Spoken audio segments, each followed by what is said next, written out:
Hello, and welcome back to the Irish Tennis Updates podcast. My name is Adam, your host. I'm really excited to bring you this week's episode, and it's actually the first of a two-parter. I had a brilliant chat with Owen Casey last week, and I can't wait for you to hear it.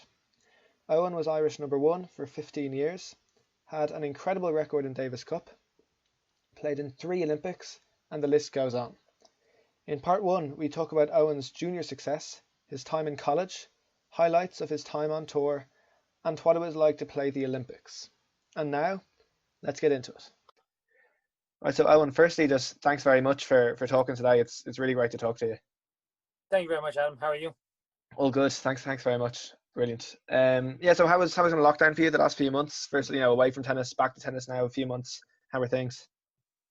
For me, it was really good. I was probably one of the fewer people that enjoyed it because I work quite a lot, and I guess it was a guilt-free break, for want of a better word. The first 2 weeks, obviously we didn't know how long it was, so I thought, okay, get a lot of stuff done around the house, which I'm sure every husband was planning to do, putting on the long finger. Oh, now here's the time. Yeah. So I did all that, but then after the second week, it's like, okay, sitting there twiddling your thumbs. Then, in terms of food, you're eating lots. Normally you'd be quite active. You'd be on the tennis court. Now you're kind of sitting around. You can't really leave the house unless you're getting food. The Monopoly board got an absolute beating, as well as Jenga and any other board game that we could find. Because obviously I've got 3 kids and my wife, so we were having a good time. I enjoyed it, but obviously glad to be back on the courts. When May 18 came, it couldn't have come any sooner, I guess. Yeah, absolutely. Just to dig into your kind of tennis story, just to go back to the start, where did kind of your tennis journey begin? Where did that all start for you? Well, I originally grew up in the north side. I was from Glasnevin, and I played in a club called Riversdale, which was 3 courts, and the 4th court was kind of a basketball/football/tennis court. So it's kind of it was a very small club, but with a massive community. So in terms of playing, if you wanted to play singles, you're only allowed 45 minutes on the court. If you want to play doubles, you're allowed an hour and 15 minutes. So if you didn't have if you weren't on the court, you were obviously down on court 4, either playing basketball, playing soccer, or whatever. So it's a very healthy club. It was a great community. We had a lot of, at one stage, I think we had 14 Leinster interprovincials between 12, so I think 12s, 14s and 18s. This is going back ages, so I don't know exactly the age groups, but really, really good club. Great community spirit. And I guess that's where I started. I'm sure everyone knows my 2 brothers. My father was kind of an instigator in getting us going. My mum a lot. Dad was big into the football and the Gaelic football. So he was brought down by my mother, not kicking and screaming, but certainly not saying, "Oh yeah, this is great." Yeah. He got into it. He really liked it, and I guess subsequently we kicked the football around, stuff like that. I played for Home Farm, so did Paul, my brother. So we kind of moved more into tennis. Well, I certainly did. Kind of 11 and 12, I chipped a bone in my knee playing football for the school, and the doctor said, "Look, you can play football, but it'll probably keep swelling up, so you have to kind of play rest. Whereas if you stuck with tennis, it wouldn't give you any problems." Yeah. So kind of stuck to tennis. Obviously, having the 2 brothers in front of me, we played a lot. My dad as well. And then the club. So it was just I pretty much played tennis nonstop. So that's kind of where it kicked off. Yeah, no, I know then as you kind of got older and you were playing your junior events, you obviously had a lot of success, got up to 54 ITF. So, and then you played a couple of the Grand Slams. So, and I know you reached the last 16 of Wimbledon. So how highly would you rank that kind of those achievements in your kind of tennis journey? I think the thing is, I guess at age maybe 13, 14, I put a lot of effort. I lived in Glasnevin. There was 2 indoor courts at Fitzwilliam, which you weren't allowed to be a member of, and the other 4 courts that were indoor were up in Kiltiernan. So I had to take 2 buses. I went to school in St. Aidan's, which is literally right beside DCU. So I'd take the 19A into town and then the 44 up to Kiltiernan. And I would be playing with, Ronan Reid, Jerry Sheen, and some other players. So I'd spend 2 hours in the bus, 2 hours up there and 2 hours coming home, and like dinner on the bus on the way home, schoolwork on the bus on the way home, get home by kind of maybe 10:15, 10:20, and I'd be wrecked, bed, up for school. So I put a lot of effort into it. So I think maybe I did my junior cert, back then it was called the inter cert, and fifth year I decided to go to college in America to play university tennis. Okay. Because of my age, I got junior college because it's the NCAAs. Obviously, I was too young, so that really worked out well. And that kind of kicked me off in terms of, it was a very, very good school, a very good program. It was in Anderson in South Carolina. It was number one in the nation. A couple of Swedes on the team, a few Brazilians, Mexicans, so a really strong team. And I guess when I came out of there after the first year, I was in good shape. And that's when I played the ITFs. And I had a decent ranking before I went over because I played tournaments during the summer. But obviously, now that I have better tennis with me and then going out and playing these events, I guess it was brilliant for me because it kind of gave me the stamp that I needed, that I'd made the right move, because I didn't do sixth year. I left fifth year. I think it was 16 when I went over to college in America. So it was brave of my parents to let me go, because I wouldn't see many 16-year-olds. Would I let my 16-year-old go to college in America? No, that's the plain answer. But they'd need to love tennis. I mean, the commitment I think I showed to my parents, the level of I was willing to go to because I did everything. In terms of doing my own tennis per se. Back then there wasn't no Leinster squads, no national squads. Coaching was quite primitive, not as prolific as it is now. Yeah. So I guess that helped the ITFs, the juniors. Again, it gave me that confidence that I needed. So when I went back to college in America, again, playing good tennis, using what I did in the summer to help me, my sophomore year, and then I just kicked on from there. So how difficult was that decision then to go to kind of leave school and go to the States? Were you kind of, your heart set on it, or was it? Yeah, for me it wasn't that difficult. Yeah. No, look, I liked school. St. Aidan's is a great school. I enjoyed the lads there and the teachers, some really good teachers.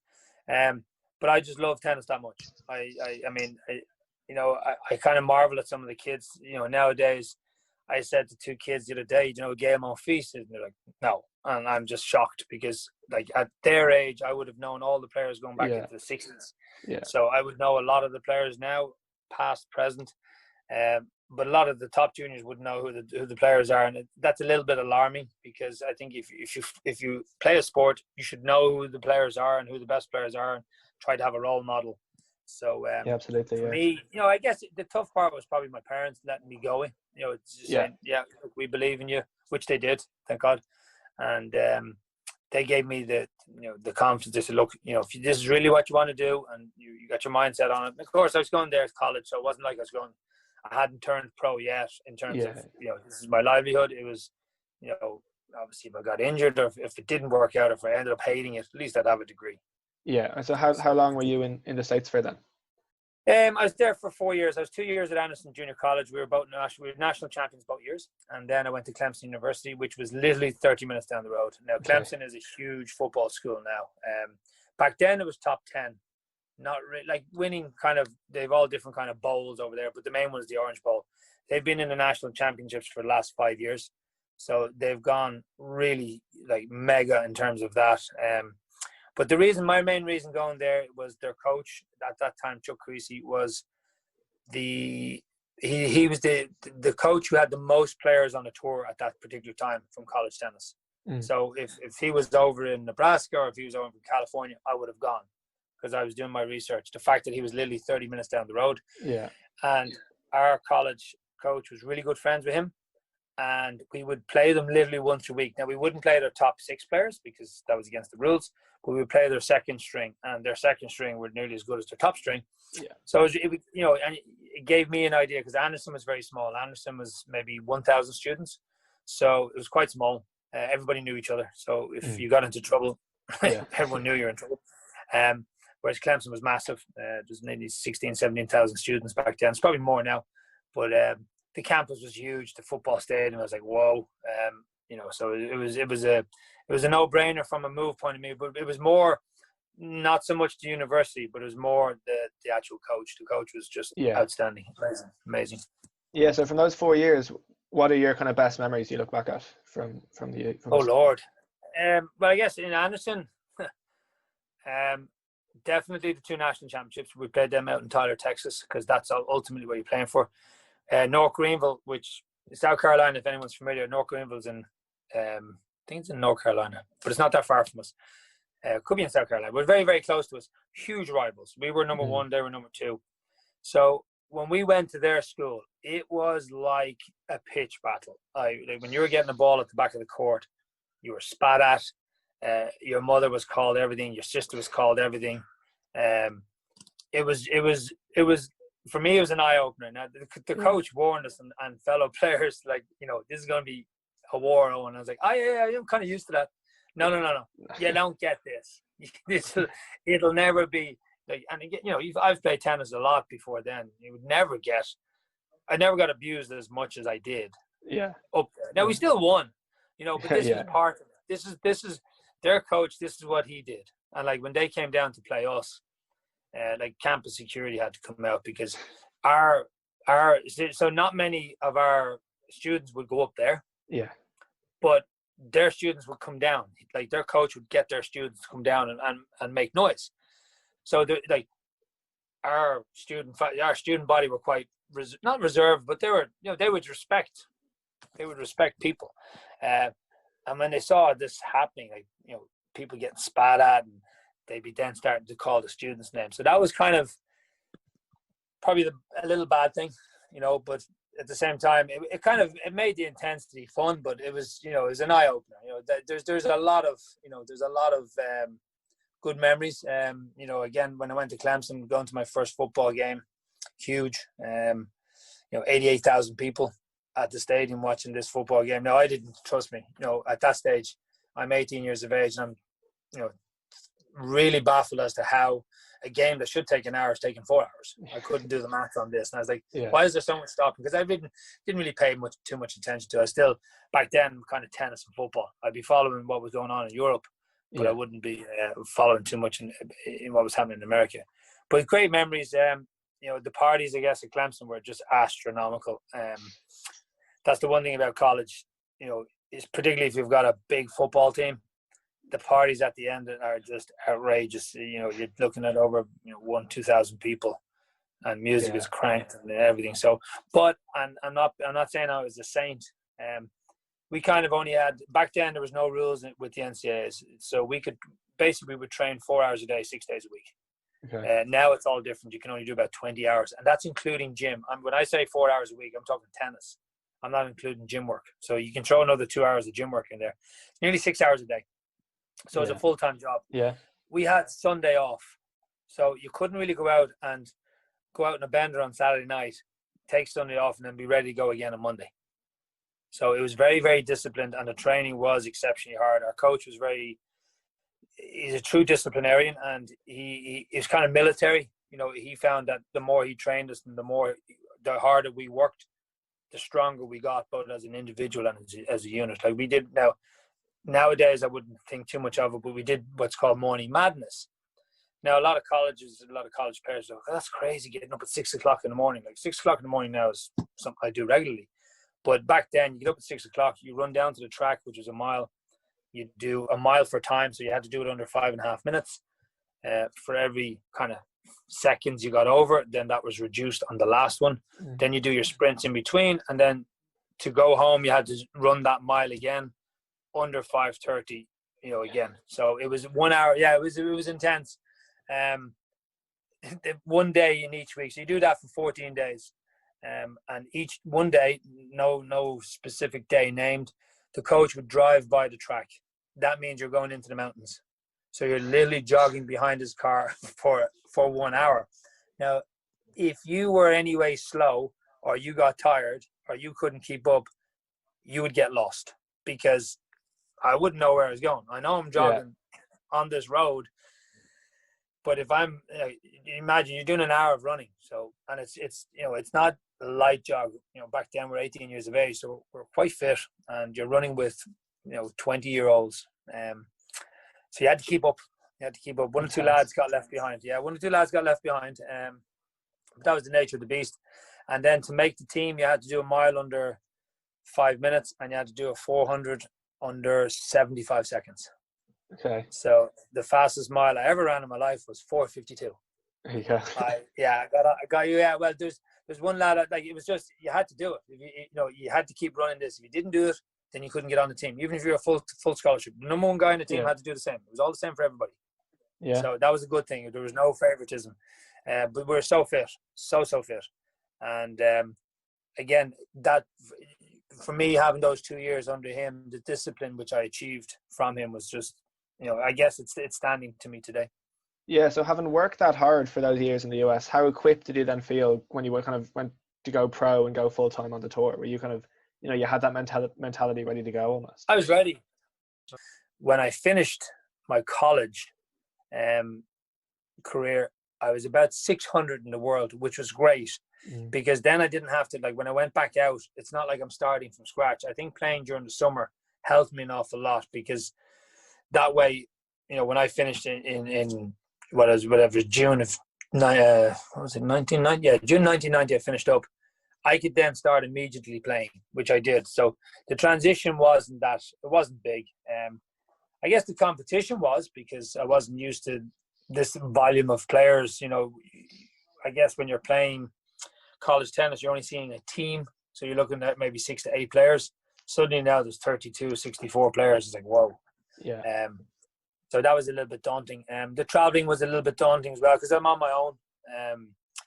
There's no one from Ireland. Owen Collins was playing professional then at that stage, but he only played a year. He kind of played a year and then gave up. So I was on my own. And so when you get into these venues, the first thing you're looking at is now you have to remember, Adam, back in these days, there's no internet. There's no smartphones, no internet, no Google. Yeah. It's pretty much phone and fax. So if you're by yourself, you're really by yourself. Yeah, well, my father was big help in that regard. It was a full-time job for him. He did an awful lot of work for me. Okay. Like we had to get 2 passports because, again, if I was, let's say I was in Portugal and I was going out to Asia, I need to get a visa. Now, obviously, if we have it, like again, back then, I sound very old here. Back then, there wasn't that many embassies here in Ireland. All the embassies were in London. So either I'd have to post my passport over to London, which I couldn't because I was in Portugal, or I'd have to stay in London. And obviously it takes, a day or two to turn a passport around. So, if you drop it in Monday morning at 9 o'clock, you'd have to come back maybe Tuesday afternoon to pick it up. So, and again, not back then, flights weren't that cheap. They're expensive. You'd had to get the best price, you have to have the right time and day. So you couldn't really just rock up to Gatwick or Heathrow and say, "Oh, can I have the last flight out?" Yeah. So he was instrumental in kind of doing all this stuff for me. He found out like I could get a second passport. That helped a lot because obviously if I was away, he would post it. So, but I guess as time went by, you figured out easier ways to do things. Obviously, I started to know a lot of players, so we would take numbers and say, look, if you're playing here, do you want a room together? Or sometimes, if you're playing with your doubles partner, you'd start, rooming with them. And ideally, my second year, like in 1992, I kind of hooked up with a guy from University of North Carolina, Don Johnson, and we did really well. And you're always trying to cut costs, always. So, it was just about trying to save as much money so then that money could be used somewhere else down the line. So kind of in your kind of, I guess, 15 or so years on the tour, how did that experience and those kind of challenges change? Like, how did you get used to them, or were there new challenges over the years? Like, how did that experience change for you? Yeah, I guess, it was trying. Yeah, the scheduling also helped as well because more and more tournaments became on board. Like at the start, the system also changed. Initially, it was your best 12 events counted for your ranking. So if I played 14 or 15 events, then my ranking starts getting lower because you're dividing it by 14 as opposed to dividing by 12. Oh, okay. Then it changed, and then it became average. So that helped an awful lot. That gave us a little bit more. Well, it gave us more ability to play more tournaments. It means you're spending obviously more money as well. So you're then starting to plan the circuits better because instead of flying out to Asia, then back to Europe, and then over to North America, it could be a situation where you could take 2 circuits close by side by side because more and more countries were putting on tournaments. Because the ITF are also issuing grants to lesser wealthy nations, so that helped as well. So I guess it was a combination of the changing in the structure of how the points were given out, and then obviously more and more tournaments being put on the schedule. Yeah. So I have to ask, 2000, you win the Irish Open. So how special was that among your victories over the years? Yeah, that's up there. I guess, first of all, I walked into Mount Pleasant, and I was playing the number 1 seed, and that was Mr. Ivo Karlovic. And when I walked into Mount Pleasant, Case, you're playing the number 1 seed. Have you seen him? I'm like, no, he's from Croatia. How can I see him? He's about 6'10", and I go, yeah. You're having a laugh. Yeah. no one's that big. And sure enough, I see him, and he's a big lad. So I beat him in 3 sets. I think he was over just to kind of get a feel, because we played them in Davis Cup that summer. Okay. So Goran, him, and Ancic came over, and then a guy called Gilles Elsner, who I beat in the final. He subsequently went on that summer to get to the quarterfinals of Queens. So those 2 victories would probably be ones that I would remember the most from that tournament. But it was sweet. It was nice to win that. It really was. That was a great week for me. So you mentioned a couple of really good wins there. What do you think is your best win from just playing? Your best win ever? Golly, I wouldn't know. I mean, I beat Mal Washington in the Rolex. That's up in New York. So in at Christmas, you've got kind of the Orange Bowl, and then you've got a thing called the Rolex. So it's sponsored by Rolex. It's a big tournament in Port Washington, New York. So Mal Washington was, he was in the final of Wimbledon in '96. I played him in the final in '89. So, Freddie Federline, top 100 player from Denmark.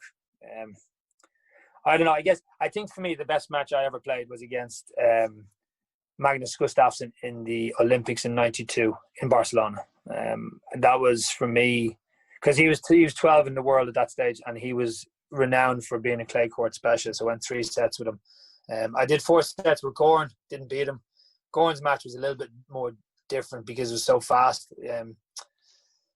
It's not like you have time to take things in. It's not like there's a massive amount of tennis being played, because it's just, the whole thing was trying to get his serve back. But the Gustafsson one was brilliant because obviously it's on clay court. It's in Barcelona. The heat was lovely. It was a really good match. We played good spirits, so I guess that one. And then maybe winning the first round in the doubles in Barcelona, I guess. But there's a lot of them. I mean, now that you mentioned it, like Davis Cup, gosh, I mean, tons of wins there. Yeah. My first Davis Cup win, it was in Mount Pleasant against Greece. There's a lot of matches there. I would find it I'd need more time to think about that, because when you think of one, then you think of another, and then suddenly it's kind of, it rolls on and on and on. So there's a lot. Like there's another guy, Philip de Wolf. He made semi-finals at French Open. I beat him in '92 in a challenger in Brunei, and then I don't know what year. It might have been '96. He made semi-finals at French Open. So and then you have the Potter Cup last year. Potter Cup was amazing. That was really good. So there's a lot of good wins there. But they're all good. It's very hard to just pick one. To touch on the Olympics, I know you played 3 times the Olympics. So how was that first one in '88? Kind of select, that was an the first one was an absolute nightmare. So we went to Linz to qualify in Austria. So Sepp and Owen Collins did that. That was brilliant. So off we go. We're in college. I'm in South Carolina and Owen's in Indiana. So we've got to get to Seoul, Korea. Now, I knew nothing about visas in terms of back then, but it's even now. Basically, I left the country, and I didn't, not that I didn't report it, but I didn't, when I was coming back in, they wouldn't let me back in through LA because I left the country. I had to get a new I-20. And it's like, well, I didn't know about this. Like, I'm only 16. Well, it wasn't 16. I said, I'm only 17. I don't know any of this. But when we got out there, it was amazing. The 3 things that are really, well, all the opening ceremonies are absolutely brilliant. They're the pinnacle for me. I guess playing as well. But the villages are amazing. I think Barcelona was by far the best one because we're right in the middle of the village, literally opposite the food hall, which is great. So we didn't have to travel too far.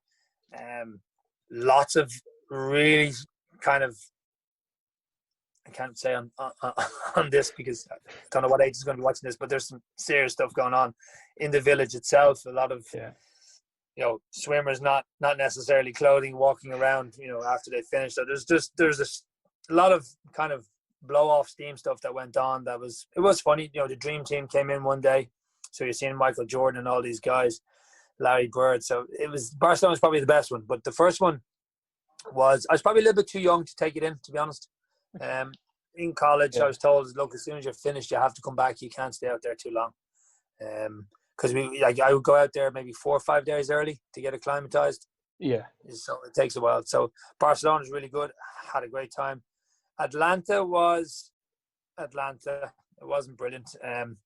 The village itself was colossal. It was Georgia Tech. So it's really, really big campus. And we played in Stone Mountain, which is about an hour and a half drive on a bus. So we only played there once. So we were there for 2 weeks. But we only went up there once just to kind of get a feel for it, because you're not going to go up there. If you're going to go up there 2 hours up and 2 hours down, it's your day gone.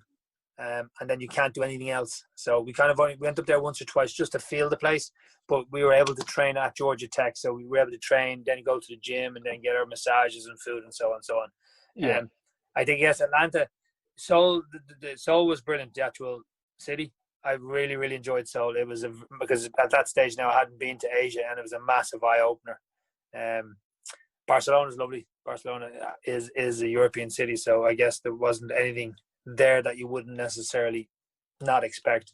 And then Atlanta, at that stage now, I'd been to Atlanta numerous times, because Clemson and South Carolina, where I was in college, is only 2 hours up the road. So I would have used Atlanta as the place where I'd fly in.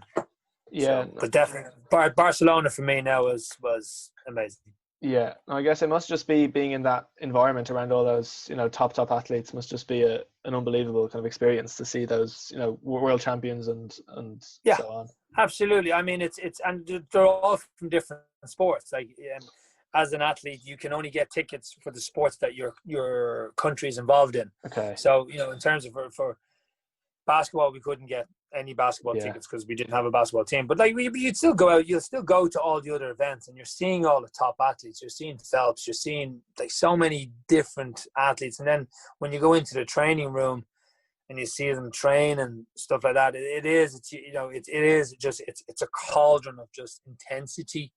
And these are the best athletes in the world at what they do, and you see them and how they act and how they eat and how they walk. And that actually inspired me quite a lot, because subsequently, after Barcelona, I went out to Asia. So I was wearing all my Olympic gear. Yeah. And I was like, "Oh, you were at the Olympics?" I said, "Yeah, I was at the Olympics." So everyone's like, "Oh, wow, you must be good." And I'm like, "Yeah, I am good." And then by the time you go out and play a match, "Oh, you're an Olympic athlete." So, it was giving you a lot of extra value onto your game that maybe someone might not have given you initially, But it was, it gave me because we had to qualify. Like, the thing is, it wasn't just handed to us. Yeah. So the main thing there was that we came through qualifying. In '88, I lost last round of qualifying to a guy called Rolf Herzog, who's from Switzerland. 7-0 won the double, so we qualified directly. For Barcelona, I lost to Gilad Bloom in the last round of qualifying, so he went into the main draw. Now, I subsequently got into the main draw because Becker pulled out that year. So, and then we qualified for the doubles. In fact, we got into the doubles direct acceptance because Owen and I's ranking was high enough. And then for Atlanta, myself and Scott, our ranking was high enough to get in as direct acceptance.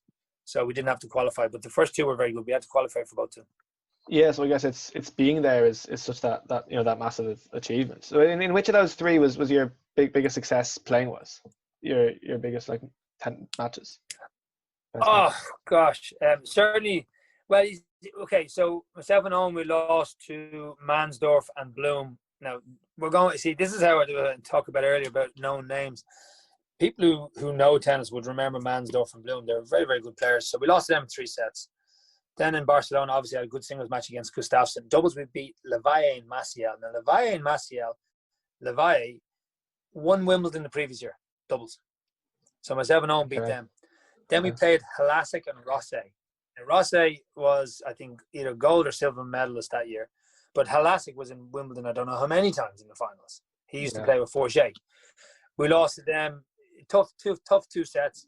And then in Atlanta, we played the number 2 seeds, Connell and Nestor. Now, Connell and Nestor at that stage were Grand Slam winners. And myself and Scott lost to those guys 4-4.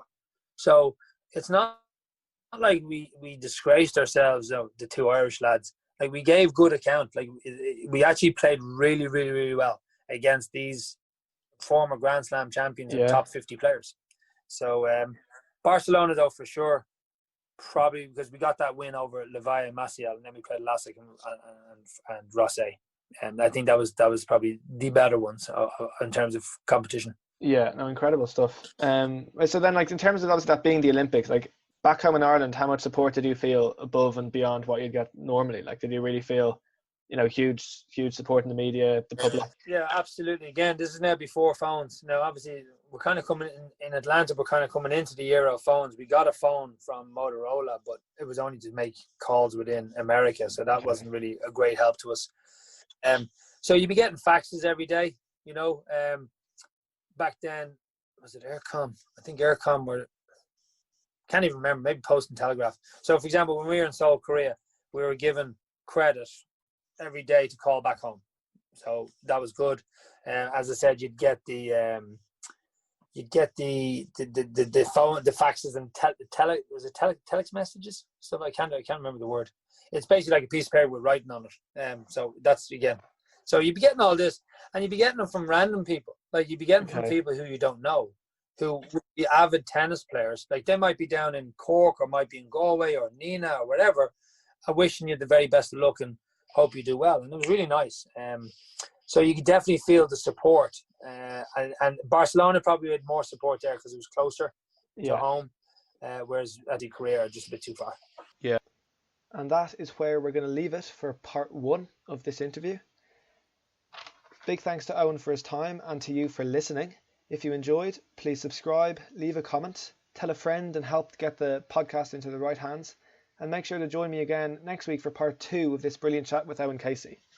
Next week, Owen talks about playing Davis Cup, the world of coaching, his time as Davis Cup and Fed Cup captains, looking at Irish tennis and what could possibly be done to improve the state of Irish tennis, his advice for junior players, and a whole lot more. So make sure to join us again next week for that. And until then, I've been Adam. Goodbye.